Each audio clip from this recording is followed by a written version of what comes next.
Perdón, perdón. Sí, está viendo la pantalla. Muchas gracias, Fernando, muy amable. Bueno, el día de hoy vamos a ver la conciliación en materia laboral y de seguridad social y pues cuáles fueron esos cambios que nos trae la ley 2452 del 2025. Antes de empezar como con la temática, hoy vamos a tratar como la conceptualización, las características de la conciliación, cuáles son las condiciones de validez, cuáles son las condiciones para que produzca efectos de cosa juzgada, un poco cuál es la evolución histórica de esta figura de la conciliación, porque quiero que ustedes se den cuenta que la ley 2452 muchas en muchas ocasiones lo que ha hecho es compilar, recopilar o simplemente determinar como norma una práctica o lo que la jurisprudencia ha dicho sobre el particular. Ha hecho, lo que hizo fue como la consolidación de esos momentos históricos y los trajo en la actualidad en forma de nuestra ley procesal. Eso pasó con medidas cautelares. Recordemos que esa evolución que surtieron las medidas cautelares sobre la procedencia de medidas cautelares innominadas, sobre la estructura del Código General del Proceso, la sentencia de la Corte Constitucional que viene y nos dice, sí, ustedes sí pueden tener esa remisión a medidas cautelares innominadas, pues en el código se tradujo en la presencia de medidas cautelares innominadas en una estructura parecida a la del Código General del Proceso y pues todo eso termina siendo como esos antecedentes históricos que nutren la norma, esos antecedentes históricos que nos van a permitir determinar eventualmente cuál es el alcance, cuál es la aplicación de esa norma, conocer de dónde vienen y cuál es el resultado de ese trasegar, de ese camino y cómo lo podemos ver en la ley 2452. Por eso estas tres temáticas, medidas cautelares, conciliación y arbitraje, tienen un componente importante sobre la conceptualización, un componente importante sobre esa evolución normativa, jurisprudencial también, para que nos enteremos de alguna forma cómo eso que es nuestra propia historia, eso que son nuestros antecedentes, pues quedan reflejados en la ley 2452. Para hablar de conciliación es necesario para mí recordar toda esa teoría que nos habla de la relación asimétrica, de la diferencia entre la relación asimétrica y la igualdad y lo que nos hace distintos. Obviamente yo a ustedes les decía en la clase pasada que toda esa parte inicial de cuáles son los efectos de la ley 2452, de era su objetivo principal, cuál su finalidad, por qué hoy en día podemos leer esa ley 2452 a partir de ese principio de igualdad compensatoria en todas las instituciones, también lo vamos a ver y a tener presente en este momento en el que vamos a ver el tema de conciliación. Inicialmente, digamos, como cuando no existía, por así decirlo, la regulación laboral, entendíamos que había un contrato entre iguales en el que una de las partes se estaba desprendiendo como de un servicio, pero inicialmente ese servicio estaba visto como un bien patrimonial que circulaba en el mercado. ¿Por qué? Porque pues estábamos en una etapa en la que el intercambio de bienes y servicios se realizaba de esa manera entre iguales y lo que se estaba intercambiando era parte del patrimonio de la persona.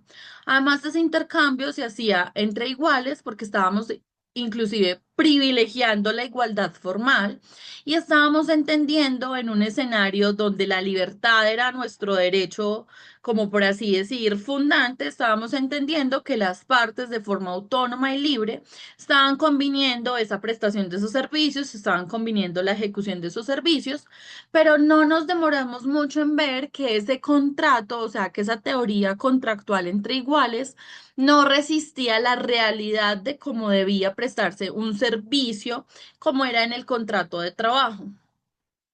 Entonces, Entendimos además que no es que la persona se estuviera desprendiendo de un bien patrimonial que pusiera a circular, sino que cuando la persona estaba entregando su trabajo, estaba entregando ese servicio, en realidad estaba entregándose ella misma, que no había cómo desligar el concepto de persona del concepto de trabajo, porque ese trabajo lo realizaba de forma personal, este otro sujeto de la relación laboral.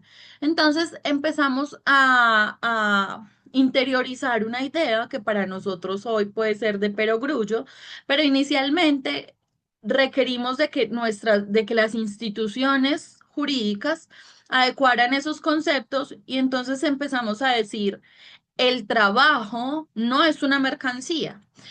¿Con referencia a qué? Que esa prestación del servicio que se estaba ofreciendo no era un bien patrimonial, que no había una disolución entre persona y servicio y que la persona que estaba prestando ese servicio era pues como algo que era inescindible.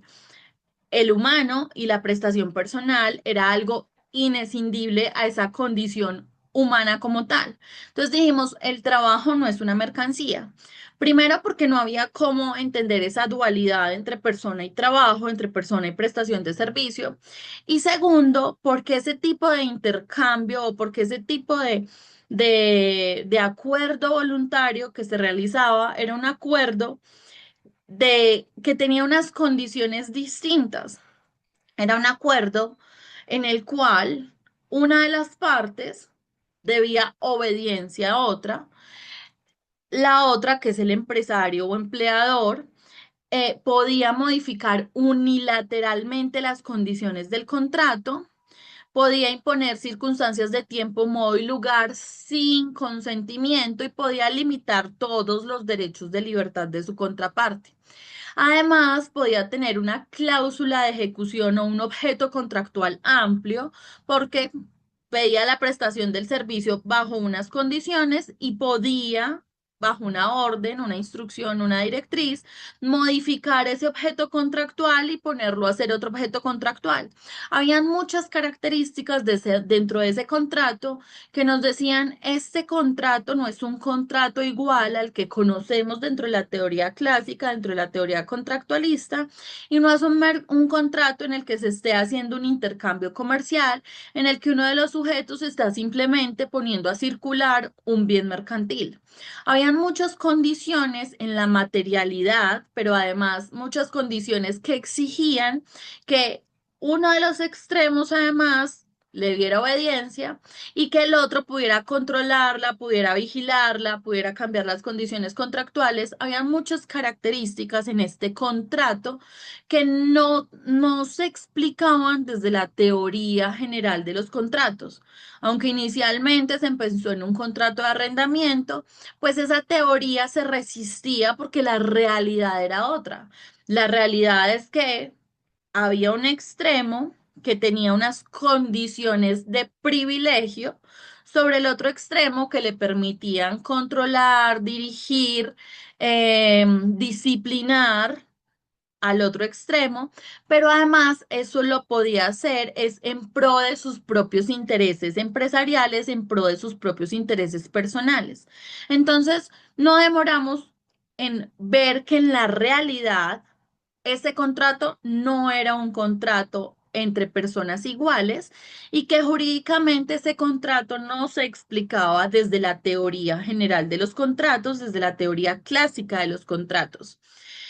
Además, que el extremo empleador o el extremo empresario necesitaba que toda su fuerza trabajadora él pudiera dirigirla e instruirla conforme a sus fines empresariales y producto de eso que había una necesidad de que un extremo controlara al otro, había una necesidad de que el otro le debiera obediencia, había una necesidad de imponer condiciones contractuales de forma unilateral sin recibir el consentimiento, sumado a que esta otra persona, aunque fuera libre, autónoma, pudiera determinar su propio proyecto de vida, en realidad cuando se sometía a las condiciones que el extremo empleador o el empresario le imponía, lo estaba haciendo por fuerza de la necesidad.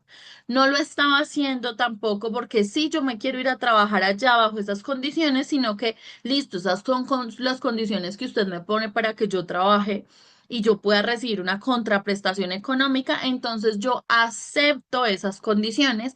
Esa aceptación no estaba viciada porque es una persona libre y autónoma de decir, no, busco otro trabajo, no me voy a trabajar en otra parte o no quiero ejercer otra profesión, pero esa autonomía con la que una de las partes se estaba sometiendo a la otra, sí estaba condicionada por la fuerza de la necesidad. Entonces, la realidad nos mostró la realidad y además la forma en la que necesitábamos que la producción se mantuviera, se mantuviera en el tiempo de forma organizada, eh, fue que surge la regulación laboral, viendo que esa realidad contractual no se adecuaba a la teoría inicial tradicional de los contratos. Entonces dijimos, no, somos un contrato distinto, no somos un contrato de arrendamiento, no somos un contrato civil, no somos un contrato comercial, porque en realidad no estamos poniendo en el mercado un bien patrimonial, sino que es la misma persona la que está prestando sus servicios, somos un contrato distinto. Y para justificar todos esos elementos que se requerían para organizar la producción, pues dijimos, somos un contrato distinto en el que uno de los extremos tiene un poder de limitar los derechos de libertad del otro, tiene poder de controlar, dirigir, sancionar, disciplinar, instruir y el otro le debe obediencia y puede cambiar las condiciones unilateralmente del contrato en cuanto tiempo, modo y lugar. Cuando nos dimos cuenta que éramos un contrato distinto, dijimos, bueno, ese poder del empresario, del empleador y ese sometimiento del trabajador es lo que nosotros conocemos hoy en día como el elemento de subordinación. Y dijimos, somos un contrato distinto, tenemos un elemento distinto que le da unos poderes al empleador. Ese elemento es la subordinación.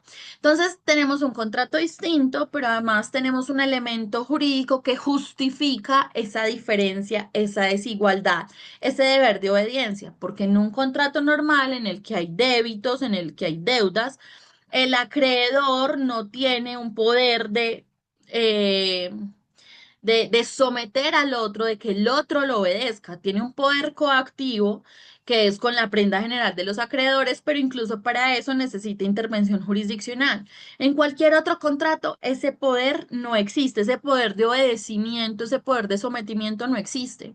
Entonces somos un contrato diferente.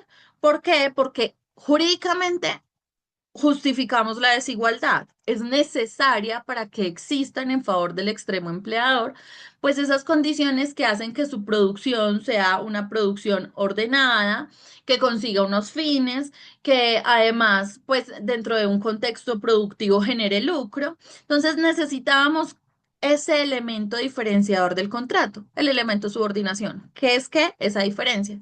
Esa diferencia está justificada jurídicamente. Pero además, estas dos personas no se están vinculando necesariamente porque así lo deseen, sino porque, aunque son autónomas, libres para decidir admitir el contrato, pues hay unas condiciones materiales de existencia que también hacen que haya una diferenciación, un condicionamiento que permea o mejor ratifica, por así decirlo, esa diferenciación en el contrato. Entonces, en nuestro contrato de trabajo tenemos dos sujetos que no son, eh, pueden ser iguales ante la ley, pero materialmente no son iguales. No son iguales materialmente, pero además tenemos un elemento jurídico que hace que exista esta simetría, que hace que exista esta diferenciación. Y cuando estamos en ese plano, entonces dijimos, bueno, pero entonces, ¿qué tipo de contrato? O sea, es un contrato en el que hay dos partes, empleador y trabajador, en el que ambos son libres para aceptar ese contrato, pero entonces si tenemos esta desigualdad, qué tipo de contrato es este? La regulación laboral surge precisamente, uno, para reconocer y justificar ese elemento de diferenciación, para reconocer y justificar esa asimetría jurídica. Pero además, entonces dice, bueno, si existe esta asimetría jurídica, vamos a tener una regulación protectora y compensatoria de este extremo que por las condiciones materiales y jurídicas está en un plano de desigualdad y vamos a otorgar ciertas protecciones especiales a ese extremo trabajador. ¿Por qué? Porque la regulación laboral, partiendo del reconocimiento de esa diferencia jurídica, que es el elemento de subordinación, dice, pero vamos a tener como compensación a esa desigualdad, pues una ley que regulando ese contrato distinto del contrato civil, lo que genere sea una protección, pues, a su dignidad humana, una protección a sus libertades, aunque las libertades pues están menguadas por el ejercicio de la subordinación, pues vamos a tener una ley que proteja que no hayan abusos del derecho, que no hayan excesos del extremo empresario y el extremo empleador, que proteja la dignidad humana de ese trabajador, porque sabemos que cuando el trabajador está prestando un servicio, pues lo está haciendo sin separarse de ese servicio, lo está haciendo desde su humanidad. Entonces, ¿cómo surge la regulación laboral? Así, reconociendo esa diferencia, reconociendo esa simetría, reconociendo la diferencia jurídica y dice pero vamos a tener una regulación que proteja este extremo de cualquier abuso en el ejercicio de la subordinación, que proteja este extremo en unos mínimos, que proteja este extremo en un componente de la dignidad humana, y en caso tal de que se necesite, pues vamos a tener una regulación que compense esa desigualdad. Y entonces tenemos un contrato de trabajo en el que dos personas iguales dos sujetos autónomos, dos personas iguales en términos formales, dos sujetos autónomos, dos sujetos libres, dos sujetos con capacidad de autodeterminarse, van a establecer un convenio, un contrato bilateral, un contrato bilateral en el que determinen cuáles son los objetivos del contrato y cuáles son las contraprestaciones, pero ese contrato, aunque sigue siendo un contrato entre particulares, entre dos sujetos, ese contrato va a tener unas cláusulas de orden público laboral. ¿Por qué? Porque la ley laboral entiende que en esa negociación su finalidad es proteger a quien soporta esa simetría, a quien soporta ese poder que válido, es jurídico, es además constitucionalmente protegible, pero lo que hace es reconociendo que esta autonomía de la voluntad no es la misma, reconociendo que esta autonomía de la voluntad hace que el trabajador se someta a unas condiciones que el empleador puede imponer unilateralmente, reconociendo que materialmente además este extremo puede estar admitiendo esas condiciones es por fuerza de la necesidad, reconociendo todas esas diferencias.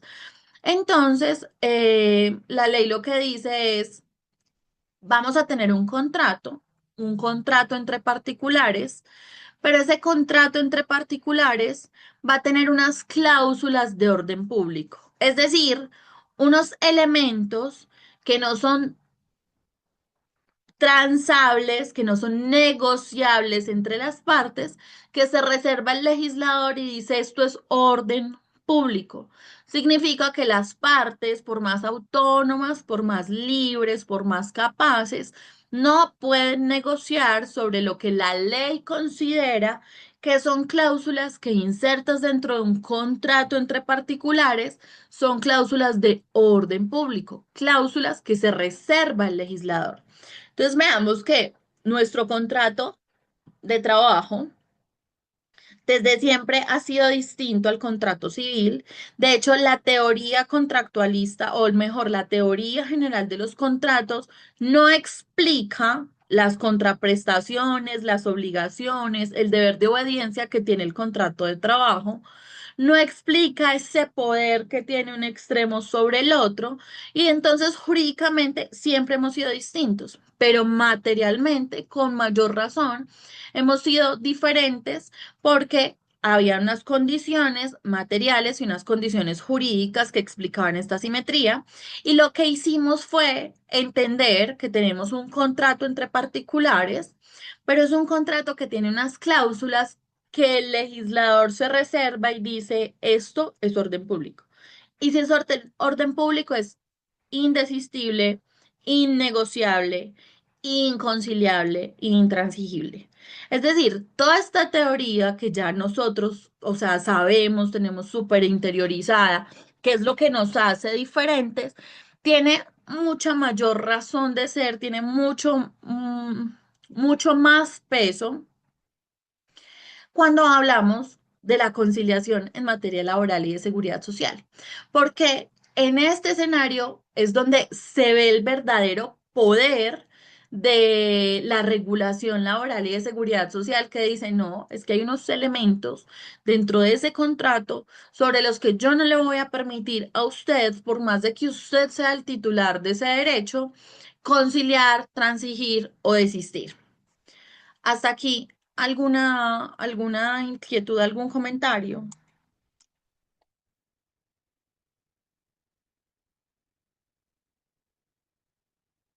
Bueno, entonces, teniendo en cuenta que desde ahí se explica, Está muy claro, doctora. Vamos, muchas gracias.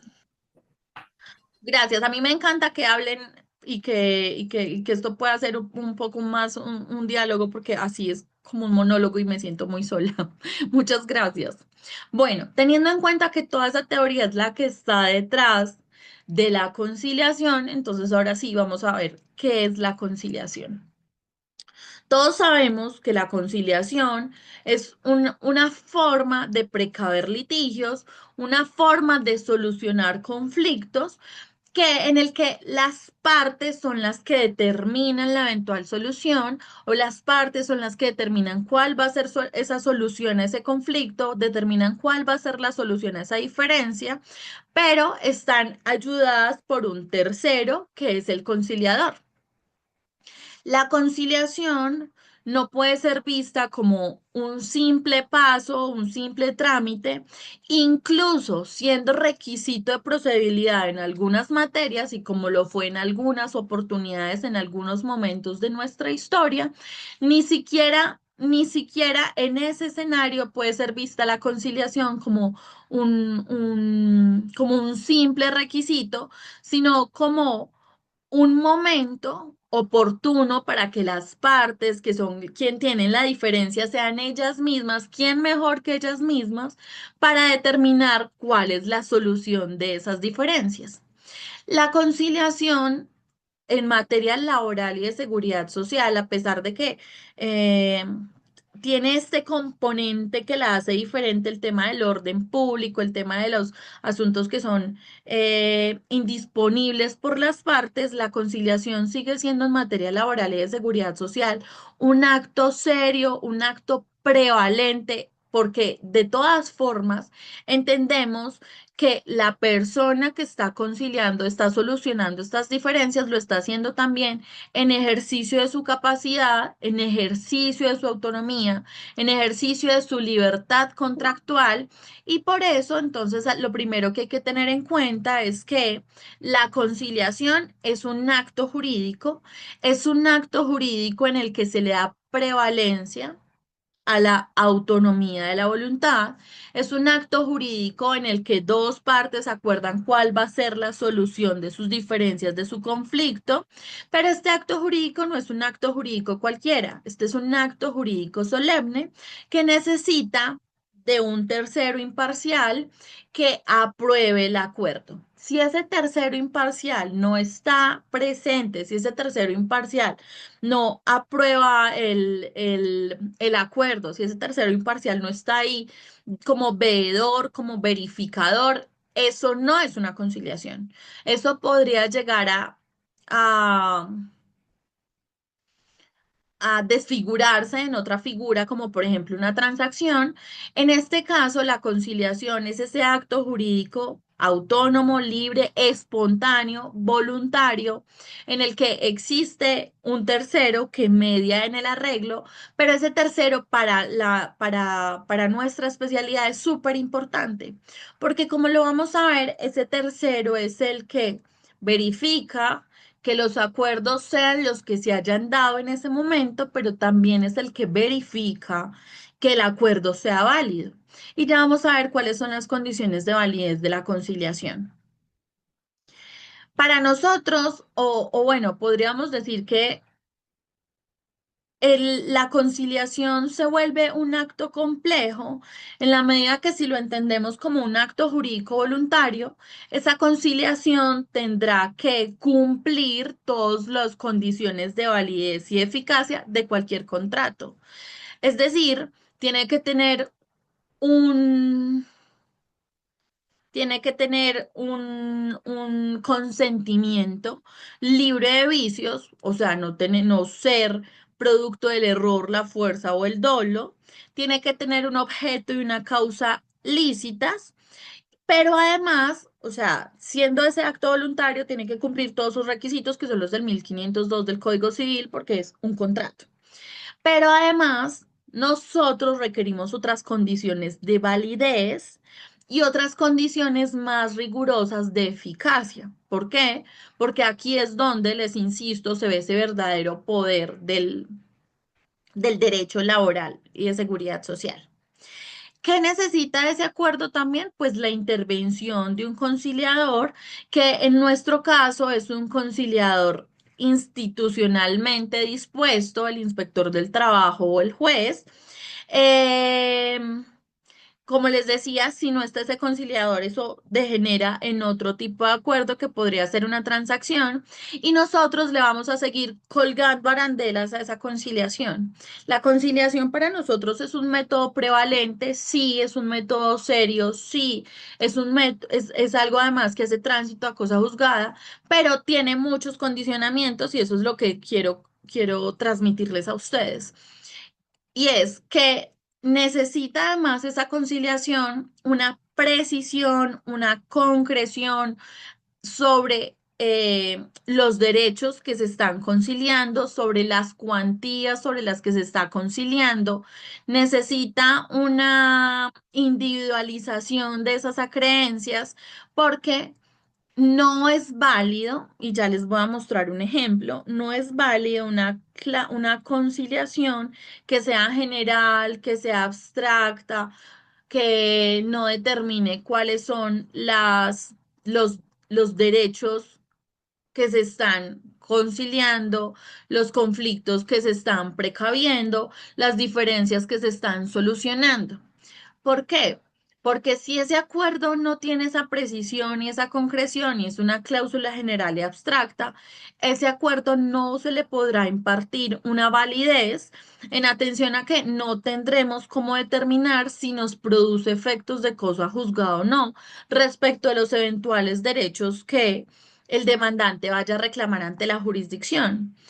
Y adicionalmente, entonces, necesita cumplir todos los requisitos de validez y eficacia de cualquier contrato. Capacidad, objeto y causa lícita. También necesita una intervención de un tercero, pero no es cualquier tercero. Es un tercero que haya habilitado la ley. En nuestro caso, el inspector del trabajo, el juez, y hay otras normativas, como lo vamos a ir viendo, que han habilitado otro tipo de funcionarios para prestar estos servicios de conciliación.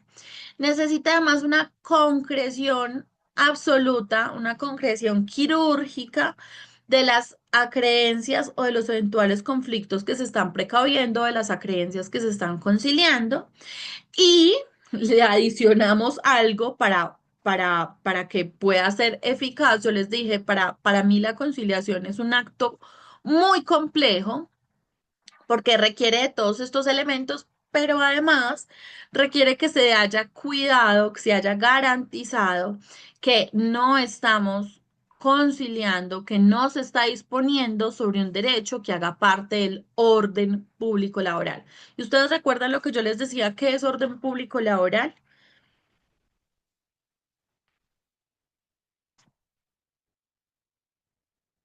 El orden público laboral son los mínimos irrenunciables y los mínimos irrenunciables más los derechos adquiridos. Los mínimos irrenunciables, eh, los mínimos irrenunciables son todos aquellos derechos que estén establecidos por el legislador.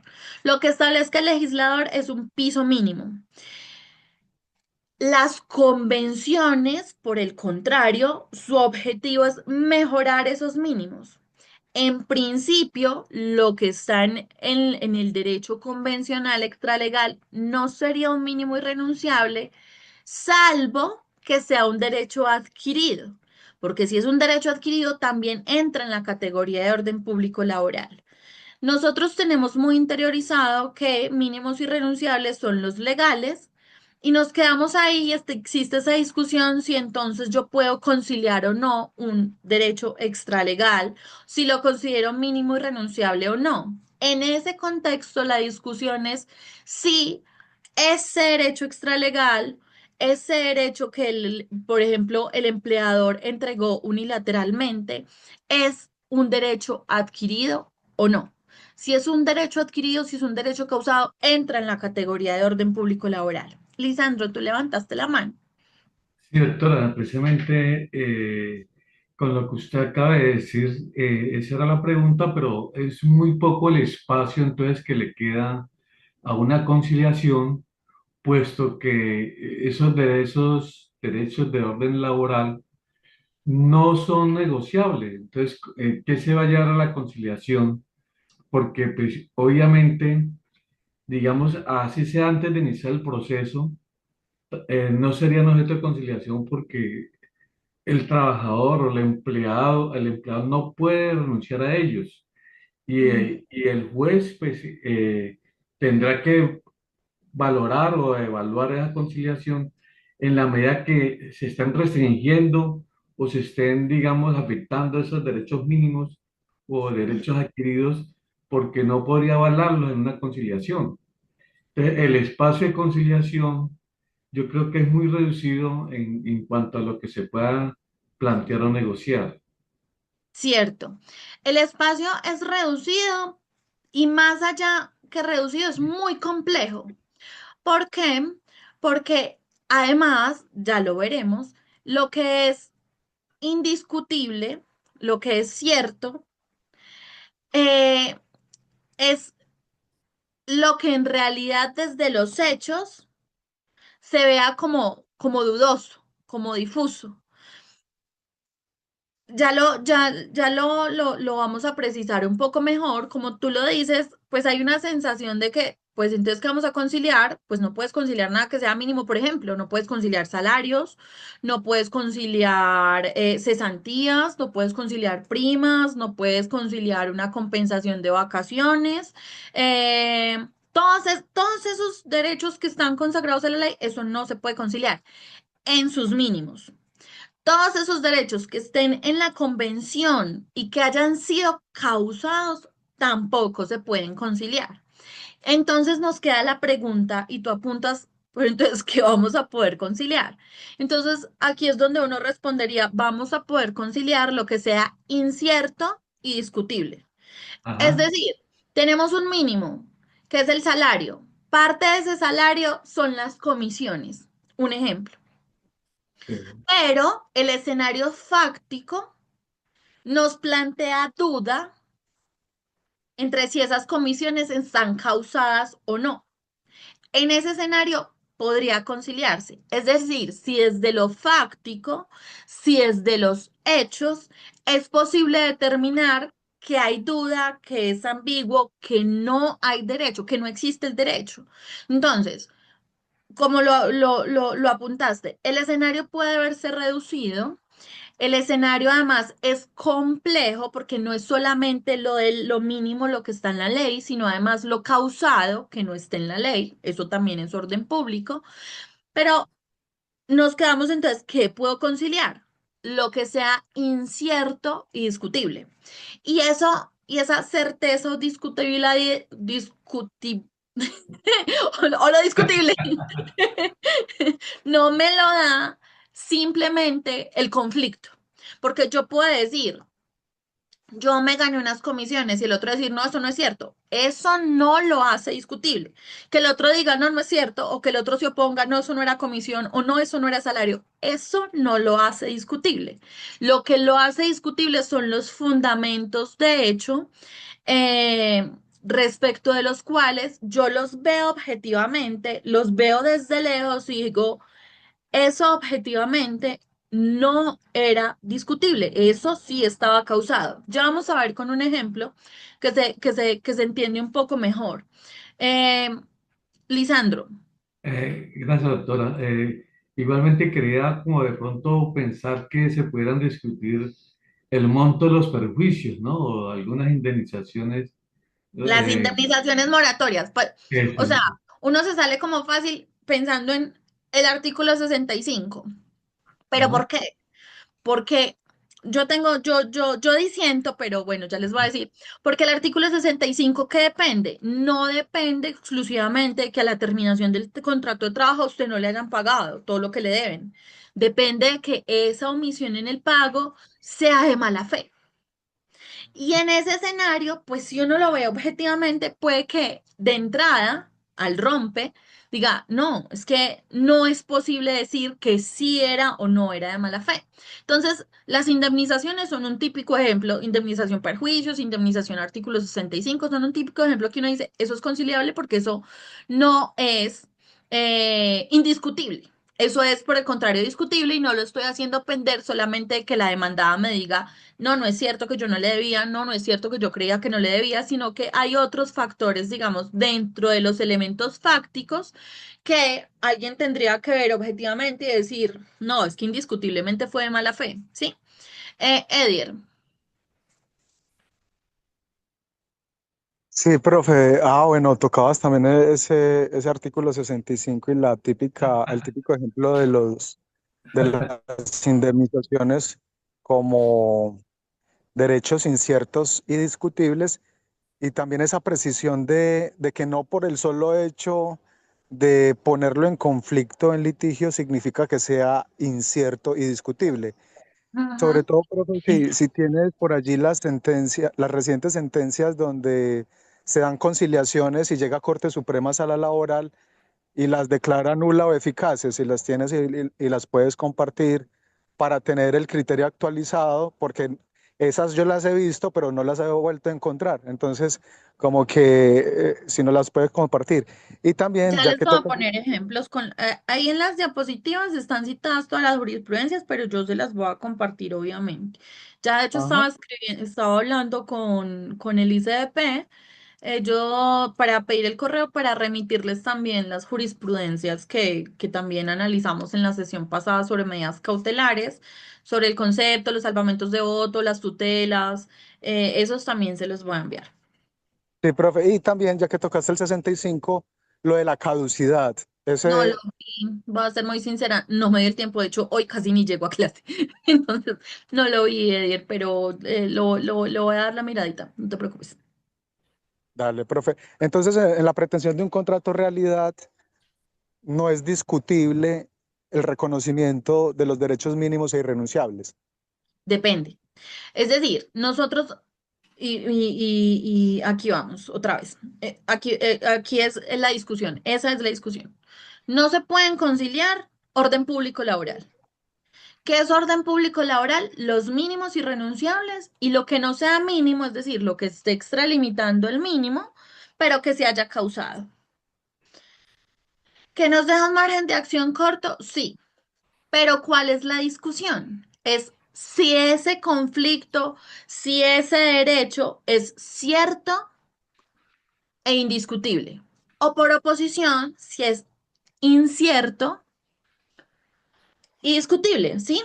O sea, no podemos solamente verlo sobre, no, es que él me está reclamando un contrato de realidad y me está reclamando salarios, entonces no lo puedo conciliar. No, porque siendo cierto que los salarios son un mínimo irrenunciables, pues eso va a depender es de que el derecho tenga titular, que ese derecho sea adjudicable a ese titular, que ese derecho exista. Y para que exista, lo veíamos ayer, necesitamos de una prestación personal del servicio subordinada. Entonces, la conciliación en materia laboral y de seguridad social es súper compleja porque necesita tener esas claridades conceptuales sobre qué es orden público, pero especialmente necesita tener como como un buen ojo para establecer es si en ese punto en el que yo estoy conciliando, eso es incierto y discutible. Sí, Eso de por que va a ejemplo, depender, espérame, Eder, un momentico, ya te doy la palabra. Eso de que va a depender de los hechos que estén en ese momento, o sea, que generen el conflicto. ¿Cuál es la claridad? Que en materia laboral, lo que se concilian son los derechos, es decir, la expectativa a tener ese derecho, pero no se concilian los hechos. Es decir, yo no puedo en materia laboral decir, vengo ante el inspector del trabajo para conciliar y acordar que nosotros no tuvimos un contrato de trabajo, sino que tuvimos un contrato civil. ¿Por qué? Porque eso es como si yo estuviera conciliando los hechos y los hechos no se concilian.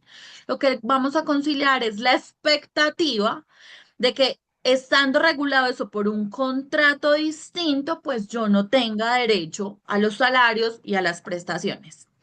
Eso es muy complejo porque dependerá de la realidad que esté en ese momento, de la realidad que yo pueda acreditar en ese momento y dependerá entonces de esa facultad del funcionario de determinar desde la realidad y objetivamente si eso era una simple expectativa o si eso sí era un derecho causado dentro del marco regulatorio de la ley laboral y de seguridad social, que va a depender entonces de si eso era subordinado o no.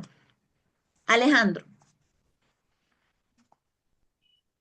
Doctora, teniendo en cuenta lo que usted menciona en ese caso, o sea, me queda claro que por supuesto no conciliamos los hechos, eventualmente serían los derechos, pero hay muchas ocasiones en las cuales eh, se dan relaciones cuyos acuerdos únicamente se realizaron de forma verbal, ¿sí? Y por ejemplo, se dijo que existía un contrato de prestación de servicios, que es como lo típico, después pues, de que se ha surtido la relación contractual. El trabajador dice que con base en el principio de la realidad sobre la formalidad, pues realmente existía un contrato de trabajo y el empleador sostiene lo siguiente. Yo entiendo que la mera negativa pues hasta ahí de hecho ni siquiera sabemos si es empleador, ¿cierto? O sea, la mera negativa de la contraparte pues no significa que esos derechos se hacen indiscutibles. Pero en ese caso, cuando digamos todavía no se han recaudado pruebas, no existen pruebas documentales, ¿sí sería conciliable todo en su criterio? Eso. Ya vamos a ver un caso, o sea, tal cual, tal cual.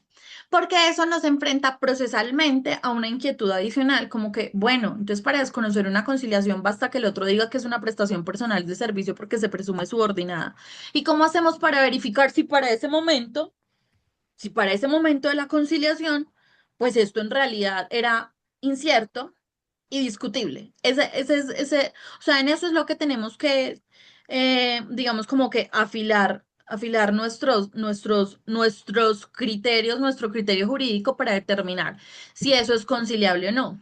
Pero además, por todas esas razones, es que el conciliador en materia laboral y de seguridad social es súper importante, porque es el conciliador el que verifica, ay, no me quiere pasar allá. Es el conciliador el que verifica que lo que se está acordando quede en el acta, pero es el conciliador el que verifica de eso que se presenta en la audiencia de conciliación, si es posible que para ese momento la realidad que me están mostrando sea conciliable porque no, en efecto, no era un servicio subordinado.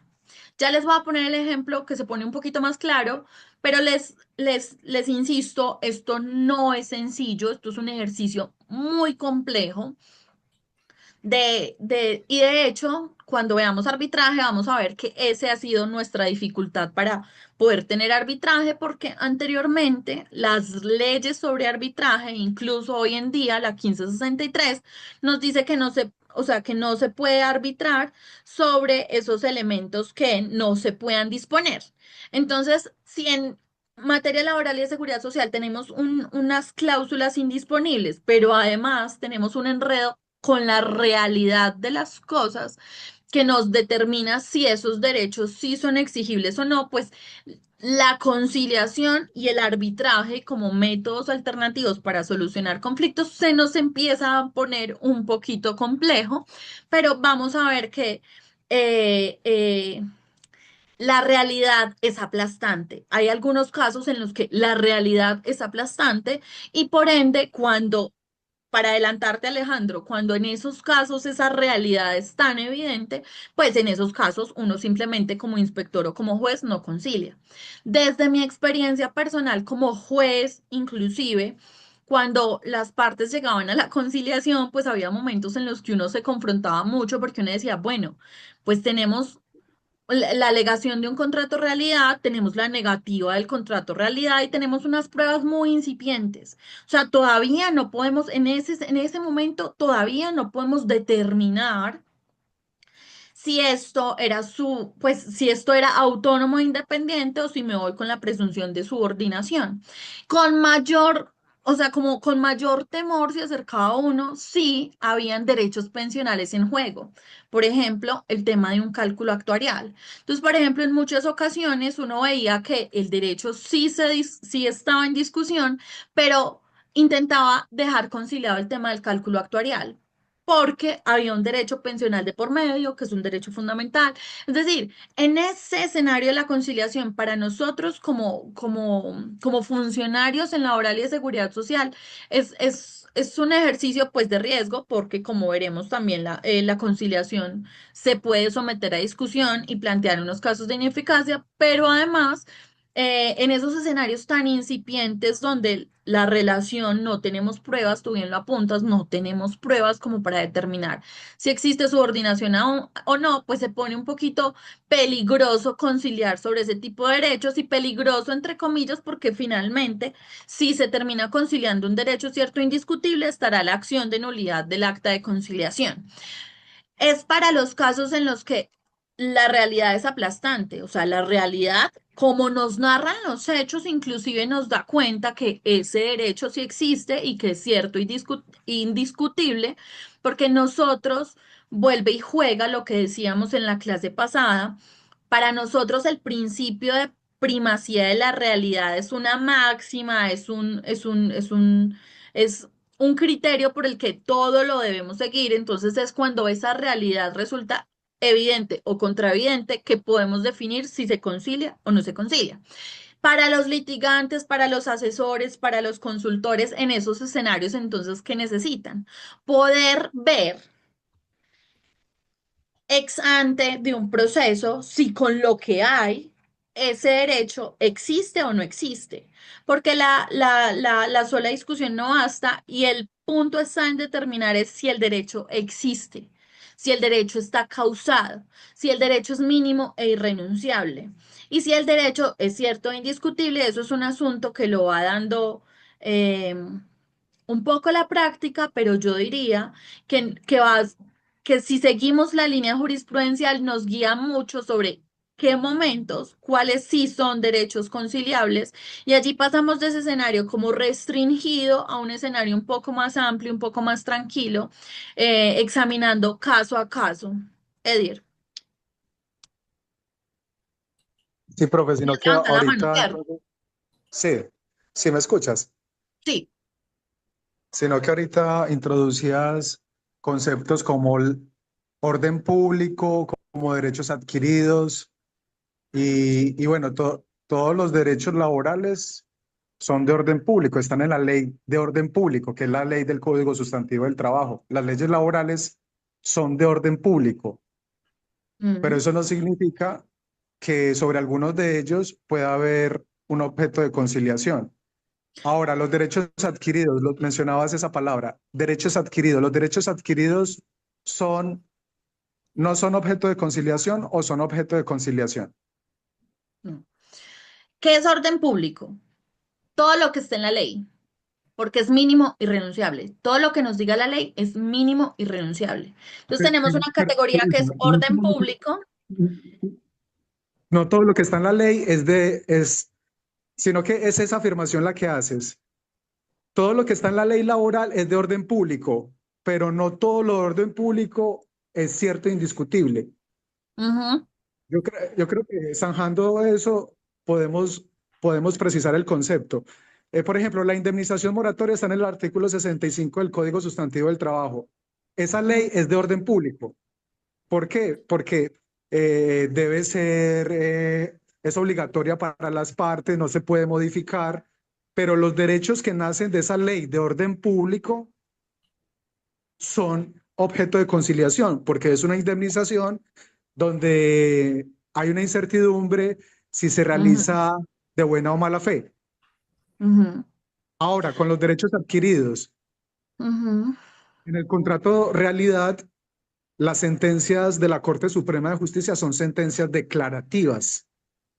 O las sentencias, pues, son sentencias declarativas. Significa que el derecho se causó y realmente no había un contrato de prestación de servicios, sino un contrato de trabajo. Pero eso solo se ujú, observa al final de la sentencia. Esto de cierto indiscutible o incierto indiscutible, pensé que solo era muy vago y muy difuso en pregrado o en especialización, pero veo que no es así. Y que el caso a caso nos da pie para que no hayan parámetros objetivos, sino un arbitrio iuris de quiénes son las partes en ese proceso para poder determinar algo. Porque en la última sentencia de la Corte Suprema que yo analicé, se estaba discutiendo un contrato realidad y había una conciliación por un precio irrisorio, por una contraprestación irrisoria. No sé si es de las que hayas por allí relacionado, profe. Entonces, como ujú. que ley de orden público, no necesariamente es cierto indiscutible, o derecho adquirido. Si es un derecho adquirido, entonces los derechos, como si son de sentencias declarativas y reconocen que un derecho se adquirió con el paso del tiempo, ¿cómo es Ujú. posible su objeto de conciliación? Si llegaste a sentencia, ya no pudiste conciliar. Ya. Pero vamos por partes. O sea, yo empecé diciendo, el contrato laboral es un contrato entre particulares. Como son particulares, los particulares son los que definen sus condiciones contractuales entre particulares. Sin embargo, ese contrato laboral tiene unas cláusulas de orden público. ¿Qué significa? Que hay unos derechos, unas regulaciones que se reserva el Estado que están insertas dentro de ese contrato. Ese orden público está inserto dentro de ese contrato. Hay un orden público que no se puede conciliar, que son los mínimos irrenunciables. ¿Cuáles son los mínimos irrenunciables? Lo que está en la ley establecido como derecho y tiene un mínimo, o sea, el salario, las cesantías, las primas, las vacaciones. Eso está dentro del contrato, o sea, aunque tú, empleador, yo, trabajador, no acordemos que tenemos una contraprestación que se llama salario, a la ley eso no le importa. Eso se entiende incluido dentro del contrato. ¿Por qué? Porque es una cláusula de orden público que se inserta en el contrato. ¿Qué es lo que no se puede conciliar? Los mínimos irrenunciables, que es lo que está establecido en la ley como mínimos, y los derechos adquiridos. Los derechos adquiridos pueden ser mínimos irrenunciables. Volvemos al ejemplo del salario. Si tú trabajaste un mes a razón de las horas que dice el código sustantivo que son la jornada ordinaria, eso me da derecho a un salario mínimo Eso se causó porque yo trabajé el mes, eso es un derecho que es mínimo y renunciable porque está en la ley, pero además es un derecho adquirido porque está causado. Sin embargo, en laboral y seguridad social no solamente tenemos unas condiciones laborales individuales, sino que también tenemos unas condiciones que se insertan en el contrato de trabajo, pero por virtud de la convención, de los acuerdos extralegales, o sea, que es todo lo que supere los mínimos irrenunciables. Entonces vamos al ejemplo del salario. El salario es un mínimo irrenunciable porque la ley dice, si usted trabaja tantas horas, le pagan tanto, y eso es el salario mínimo. Si usted trabaja eso, le pagan eso. Esa cláusula está en el contrato, es un mínimo irrenunciable. ¿Qué hace la convención? La convención mejora los mínimos. Como mejora los mínimos, hay personas que han dicho, si es convencional, se puede conciliar, porque supera los mínimos, está por encima de los mínimos. Entonces, lo que esté por encima de los mínimos, yo lo puedo conciliar. Pero ¿cuál es el ejercicio que hay que hacer ahí si es un derecho extralegal o convencional? No basta con que sea uno superior al mínimo. Necesitamos verificar si está causado o no. Entonces, volvamos al ejemplo del salario. Soy un trabajador, trabajo un mes, trabajo a razón de la jornada ordinaria. La ley dice que yo tengo derecho a un salario mínimo legal mensual vigente. Si yo trabajé ese mes y lo causé, eso es un mínimo irrenunciable causado. Si en ese caso la convención dice, además del mínimo, le va a reconocer el 50% adicional por cada mes que trabaje, dice la convención, por salario. Yo lo causé, ¿lo puedo conciliar? No. A pesar de que no sea un mínimo, porque está por encima de los mínimos de la ley, no lo puedo conciliar si está causado, ¿sí? Pero ¿qué es lo que pasa? Que en la conciliación, ¿qué es lo que nos tenemos que preguntar? No basta, y les insisto, no basta con preguntarse si es un mínimo, no basta preguntarse si es convencional, no basta preguntarse eso. Lo que necesitamos preguntarnos es si ese derecho que yo estoy conciliando es cierto y es indiscutible, porque si es cierto e indiscutible, porque es un mínimo o porque está por encima del mínimo y lo causé, no lo puedo conciliar. ¿Listo? Entonces, yo por eso les decía, la conciliación es un acto súper complejo, porque necesita libertad en la voluntad, objeto causa ilícita, y necesita que estemos conciliando sobre algo que la ley laboral permita conciliar. ¿Por qué? Porque la ley entiende que usted no está en igualdad de condiciones y que hay unas cosas que por más autónomo que usted sea, yo no le dejo conciliar, yo no le dejo decir a usted, aunque no lo haya causado, que si usted trabaja la jornada ordinaria laboral, usted va a poder pactar un salario por debajo del mínimo. O sea, piensen ustedes en los extranjeros, en los venezolanos que vienen a prestar sus servicios. La ley no permite que esas personas que por fuerza de la necesidad vayan a negociar sobre sus mínimos. O sea, la ley no permite que causado o no, usted negocie sobre sus mínimos. La ley no permite que en el contrato de trabajo el trabajador diga, no, pero ofrezco, no me pague prima de junio, no, pero ofrezco, no me pague prima de diciembre. Causado o no, usted no puede negociar sobre sus mínimos. Pero los que están por encima de los mínimos, que son los convencionales, que son los extralegales, si están causados, no se pueden conciliar, ¿sí? ¿Y cómo hago yo para saber si están causados o no, o si lo puedo conciliar en un escenario de la conciliación? Preguntándome si son ciertos e indiscutibles o si son inciertos y discutibles. Solo respondiendo que son inciertos, es decir, que las cosas no me dan para saber si en efecto tenía derecho al salario, si en efecto tenía derecho a la comisión, si en efecto tenía derecho a esos elementos que la realidad me dice, no, es que no hay cómo determinar que eso sí existía, eso lo puedo conciliar. No es solamente si hace parte de la causada de lo mínimo irrenunciable, sino pues si para ese momento el escenario fáctico nos permitía determinar que era indiscutible y cierto. Vamos a ver cómo, porque como tú dices, no es que no hayan parámetros objetivos, los parámetros objetivos los da la realidad. ¿Qué más objetivo que la realidad? No hay. Lo que sucede es que sí hay que examinar, como tú lo apuntaste, caso a caso. eso no es una fórmula sacramental que diga, no, siempre que se alegue prestación personal del servicio no se puede conciliar. No.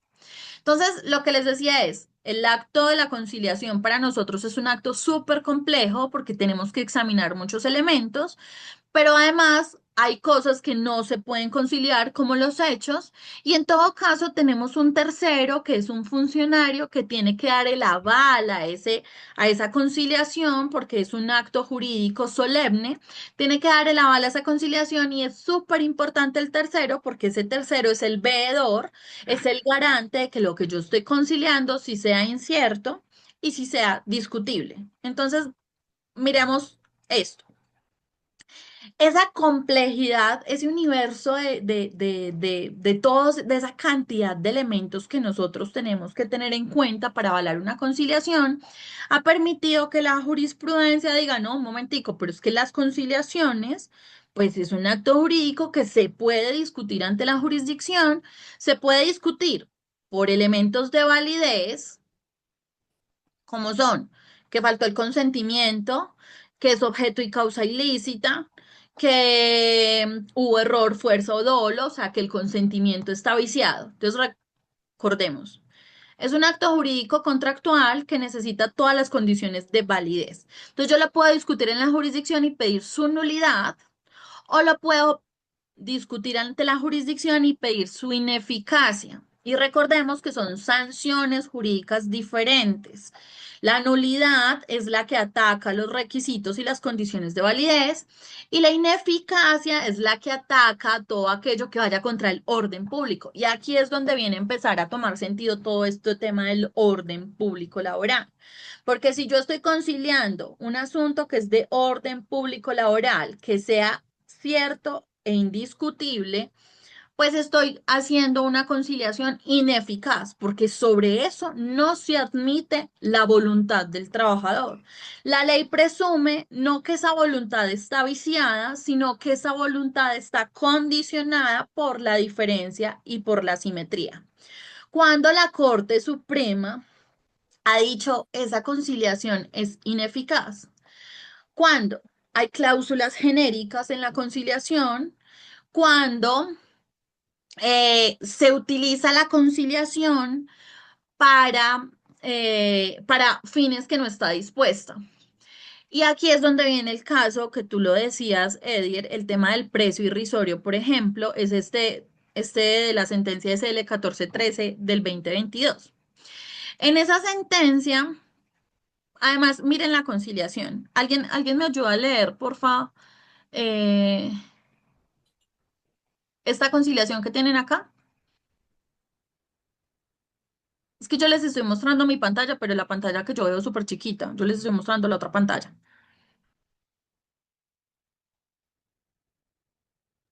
Dice así, las partes aclaran, acuerdan y ratifican que entre los cuidados profesionales, cooperativa de trabajo asociado y el compareciente no ha existido relación de tipo laboral, sino que su relación se ha regido por un acuerdo cooperativo de trabajo asociado y por las disposiciones de los estatutos y los regímenes de trabajo asociado y de compensaciones de la cooperativa de trabajo asociado.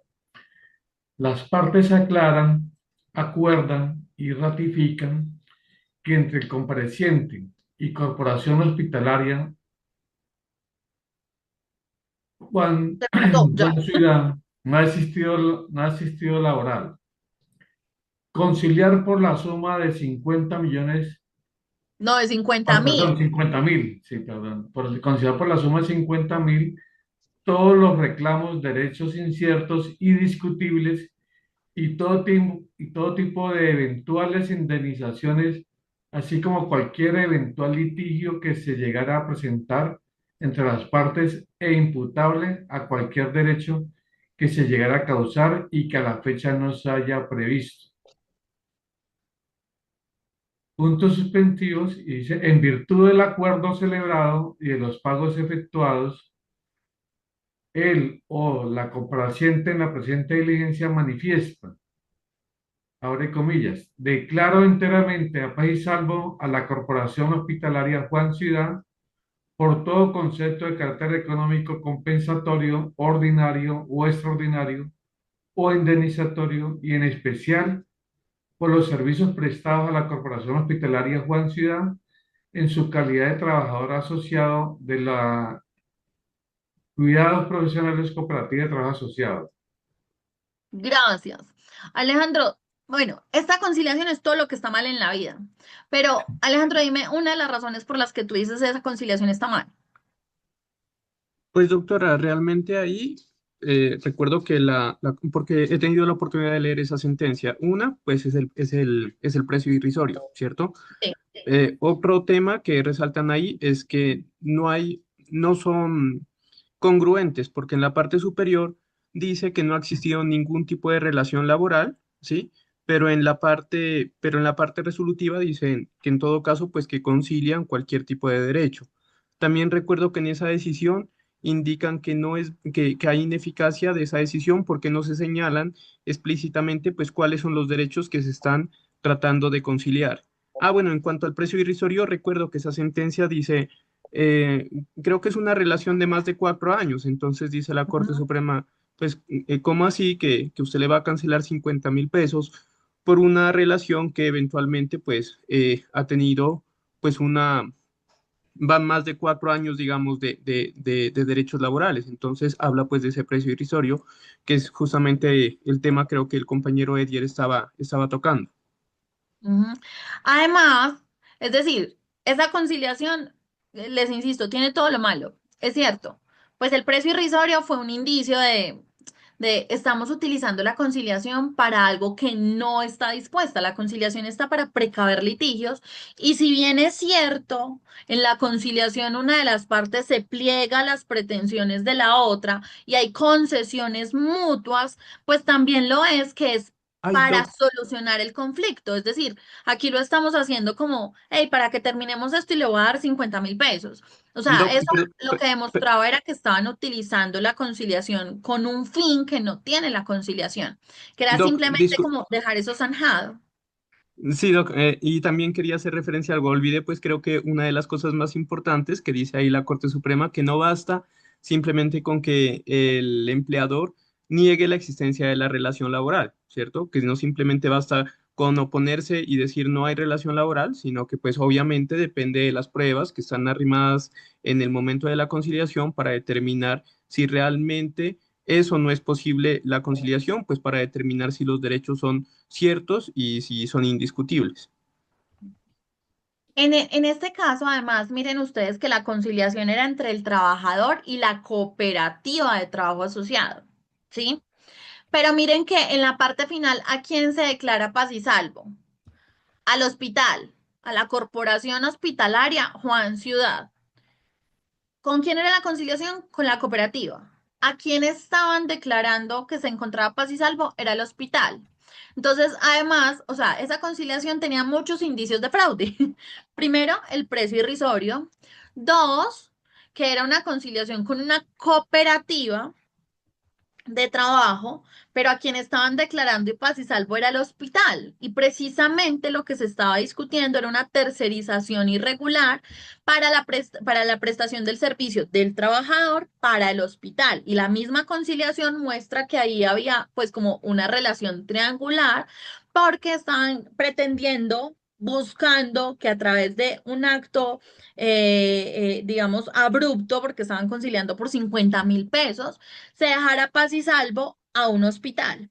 Pero entonces en este caso se resalta, como lo decía Alejandro, pues el precio irrisorio, sí, pero además esas cláusulas genéricas de dejar a paz y salvo por todo concepto a otra parte diciendo, miren, la conciliación necesita unos requisitos para tener efectos de cosa juzgada. La cosa juzgada se genera cuando hay una triple identidad, identidad de objeto, identidad de causa, identidad de sujetos. Para poder establecer si están cumplidas esas identidades, yo necesito saber cuáles son los fundamentos, cuáles son las situaciones conflictivas, cuáles son los derechos que estoy conciliando. De otra forma, no lo puedo saber. O sea, a este señor le pudieron haber entregado 5 millones de pesos, pero como dice Paz y Salvo por todo concepto, yo no sé si esos 5 millones de pesos los recibió para conciliar salarios, primas, cesantías, vacaciones, indemnizaciones, honorarios. Yo no sé para qué los recibió, ni por qué motivo, ni por qué causa, no lo sé. Entonces, también dijo, esas cláusulas genéricas no me permiten advertir cuál es, cuál es el objeto de esa conciliación. Y si yo no sé cuál es el objeto de esa conciliación, pues no puedo trasladar esa conciliación para que haga efectos de cosa juzgada respecto de este litigio. Recordemos que si la conciliación busca precaver esos conflictos, es para que en un eventual litigio jurisdiccional, pues se pueda oponer la conciliación y diga, señor juez, usted no puede aquí decir nada porque nosotros ya acordamos y solucionamos este asunto a través de la conciliación. La única manera de que eso haga efectos de cosa juzgada y evitar un litigio es que esté determinado el objeto. Pero además esa conciliación o conciliaciones como estas, porque esta corporación y esta cooperativa tuvieron varias demandas, es como lo señalo, la 1413 del 2022 o la 1639 del 2022, ahí hacen alusión a otras de las sentencias contra esta corporación, pero además esa conciliación se había hecho como un requisito o una condición para que este trabajador siguiera contratado directamente con el empleador. Entonces decía, no podemos instrumentalizar la conciliación. O sea, la conciliación tiene unos objetivos, esos objetivos además son serios. No podemos utilizar esa conciliación como condicionamiento a la existencia de un contrato futuro, menos por este precio. Todo lo que mostraba esta conciliación era un abuso del derecho porque lo estaban utilizando para un fin que no estaba dispuesto. Ahora, ¿cómo sabemos? Y aquí vamos como en el camino que nos hemos propuesto. ¿Cómo sabemos si ese derecho es cierto e indiscutible para determinar si lo podemos conciliar o no? Para eso les tengo esta sentencia. Este caso es un caso en el que se estaba demandando la existencia de un contrato realidad. Y ese contrato realidad, pues, había sido conciliado entre el empleador y el trabajador. En este caso, la suma no era irrisoria, pues era una suma de 616.000 pesos. La conciliación había sido en el 2014. Entonces, pues digamos que no tenemos ese elemento indicador que además pues era simplemente un indicio que permitió a la Corte Suprema de Justicia demostrar que la conciliación en el anterior caso era fraudulenta. Entonces, esta sentencia, que es la SL 4657-2021, trata un caso en el que se está determinando la eficacia de la conciliación. Y entonces se pregunta a la Corte Suprema de Justicia qué se necesita probatoriamente hablando para tener una conciliación como ineficaz si los escenarios en los que se da la conciliación pues son ambiguos y aquí en el proceso pues no bastaría con demostrar la prestación personal del servicio para que se presuma subordinado porque la conciliación tiene un efecto de precaver ese litigio, es decir, cuando yo tengo una conciliación, yo no me puedo ir a un escenario jurisdiccional para ver si en ese entonces era subordinado y por ahí derecho consecuencialmente, entonces yo pido que desconozcan la conciliación. No, yo lo que pido cuando pido la ineficacia de la conciliación es que separen en el momento de la conciliación y determinen si para ese momento ese derecho que estaba conciliando era cierto e indiscutible. Este es un caso de una persona que fue contratada en el 2005. Fue contratada en el 2005 hasta el 2015. Es decir, por más de 10 años permaneció este señor en las labores. Pero además, en el 2005 inicialmente había sido contratado por una cooperativa. Ese ejercicio de la cooperativa se surtió entre el 2005, no, por una empresa de servicios temporales, perdón. Ese servicio con la empresa de servicios temporales se surtió entre 2005 y 2007, es decir, superando el término de un año por el que se podía contratar a través de esa figura. Entonces, entre el 2005 y el 2007 estuvo contratado por una empresa de servicios temporales. A partir del 2008, él empieza sucesivas contrataciones que son eh, contratos independientes. Fueron 10 contratos de tipo independiente, porque además él era un ingeniero de sistemas, es decir, ejercía una profesión que uno podría decir, no, pero es que el ingeniero de sistemas aquí estaba poniendo las redes, el internet y era una empresa de servicios públicos. Entonces, como que, no, pero es que no hacía parte de mi planta, no, pero es que él era un contratista, él podía manejar sus horarios. Eh, entre el 2008 y 2014, él tuvo 10 ataduras contractuales independientes, pero recordemos que él había sido trabajador en misión inicialmente.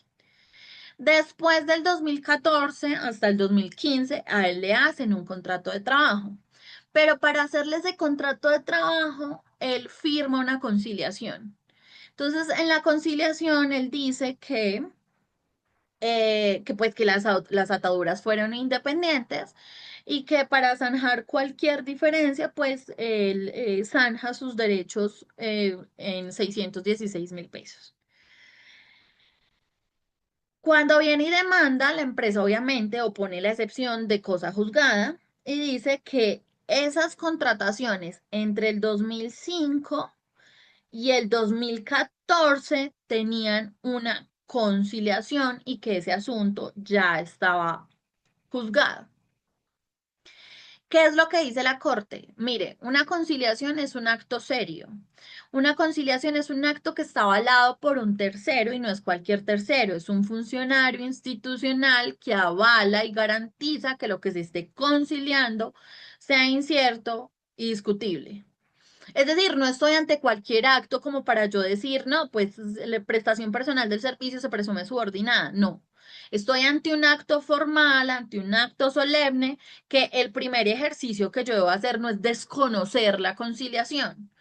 Ahí en esa sentencia está la regla que dice lo que hay que mirar y que tiene que ser contundente es si para ese momento, con esos elementos de hecho, se veía que eso era incierto e indiscutible. Entonces pensemos nosotros como si hubiéramos sido ese inspector de trabajo en el 2014, en el que las partes van y dicen que quieren acordar, conciliar sus derechos y que el escenario es este que les estoy contando, que entre el 2005 y el 2007 hubo un contrato a través de una empresa de servicios temporales, es decir, yo fui un subordinado que entre 2008 y 2014 hubo 10 contratos de prestación de servicios en el que yo ejecuté las mismas labores que ejecuté cuando estaba a través de la empresa de servicios temporales. Y además que entre el 2005 y el 2014, pues la prestación del servicio fue continua, fue en las mismas instalaciones de la empresa y además yo le cuento adicionalmente a ese conciliador que yo dentro de mis funciones, dentro de las actividades que tenía en la empresa, pues yo tenía un superior jerárquico y yo fui el que le monté a la empresa todo el sistema de internet, todas las redes, pero además montamos un área de sistemas y que yo hacía parte de esa área de sistemas.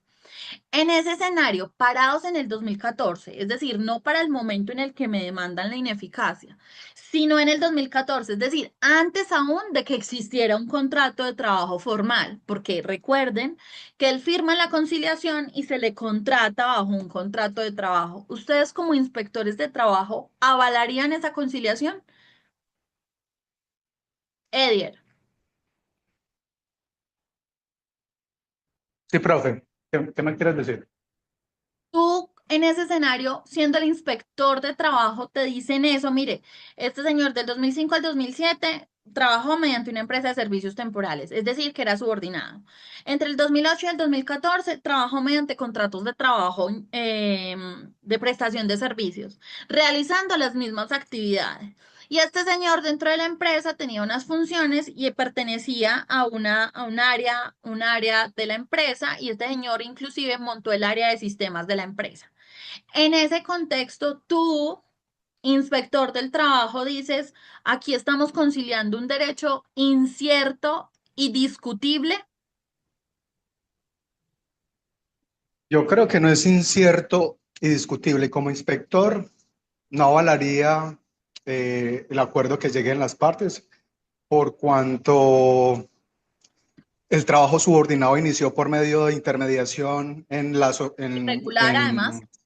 en la empresa usuaria, y que con las mismas funciones para las cuales fue enviado supuestamente en misión, también teniendo en cuenta que en misión son 12 meses como máximo, y ahí van como 2 Eran años, 2 años. 24 meses, también allí hubo una irregularidad en lo que es el tiempo máximo para contratar en misión, y que fuera de eso, los contratos de prestación de servicio también prosiguieron con el mismo objeto del contrato, la actividad, la prestación personal del servicio del profesional, y que fuera de eso montó lo que es el área de sistemas en la empresa. Pues yo lo que observo allí Estaba es que incierto. todo ventila a que Era se está subordinado. camuflando realmente un contrato de trabajo y no hay discusión sobre los hechos. Exacto. Alejandro, ahorita que tú me preguntabas, bueno, pero ¿cómo hago, por ejemplo, ante la existencia de un contrato realidad? Yo digo, hay cosas que la realidad hace aplastante. ¿Qué es lo que sucede? Que necesitamos que esa conciliación, ese inspector sea muy agudo y pregunte lo que tenga que preguntar para establecer si es posible llegar a un acuerdo conciliatorio. Pero ¿qué necesitamos además? Que el trabajador pueda poner de presentes todas estas circunstancias con independencia de que él sepa o no que eso es incierto, indiscutible, pero que el trabajador pueda exponer todos esos elementos, y necesitamos un empresario con claridad en que en esas condiciones no debería acudir a la conciliación como un método para precaver litigios, porque por el contrario lo que está haciendo es generarlo. Alejandro, tú tienes la misma percepción que Edir, que tu inspector de trabajo en el 2014, si te hubieran contado estas circunstancias, ¿tú concilias o no concilias? Sí, sí, ahí concuerdo con Edier porque, digamos, el hecho de los contratos de intermediación laboral, entiendo que fue con una empresa de servicios temporales, ¿cierto? Yo creo que Ajá, ese es un indicio pues muy diciente, ¿cierto? muy Porque grande, con la sí. empresa Que de primero era servicios temporales, subordinado, después fue autónomo, para el 2015 durante 9 años, para el 2014 cuando se hizo la conciliación durante 9 años. Eso sin contar que después siguió con un contrato de trabajo, ¿sí? O sea, para el 2014, por eso les insisto, el examen no se hace, aunque se hace después, el examen se hace para el momento de la conciliación. O sea, para después, la corte tenía muchos más elementos para decir eso fue súper fraudulento, eso fue ineficaz, eso no era cierto e indiscutible, pues porque después de la conciliación fue que le hicieron el contrato de trabajo. Eso que indica que utilizaron la conciliación para poder regularizar su contratación, o sea que también la instrumentalizaron, y que aunque el precio no fue irrisorio, pues era evidente que en esas condiciones había un elemento que era subordinación. ¿De dónde surge? De la realidad de cómo se ejecutó la labor.